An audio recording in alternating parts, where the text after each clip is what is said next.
Grenoble-Alpes Métropole. C'est 450 000 habitants et plusieurs milliers de tonnes d'ordures ménagères collectées chaque année. Enfin ça, c'était en 2018.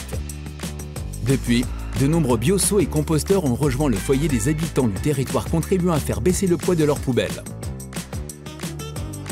Grâce aux bioseaux, depuis 6 ans déjà, les habitants du territoire grenoblois ne se prennent plus le chou. Leurs déchets alimentaires ont pris le chemin du bioseau pour finir au centre de compostage de Murianette, où ils seront bientôt transformés en biogaz pour les véhicules de la métropole notamment, mais aussi en compost.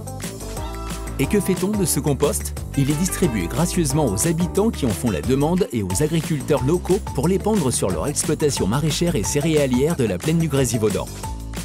Finalement, du bioseau aux étalages, il n'y a qu'à adopter le bon zeste. Et ça, Grenoble-Alpes Métropole l'a compris bien avant l'obligation du 1er janvier 2024, en offrant une solution de tri adaptée à ses habitants. Elle est la seule métropole de France à distribuer gratuitement des kits de tri en porte-à-porte grâce à des agents formés.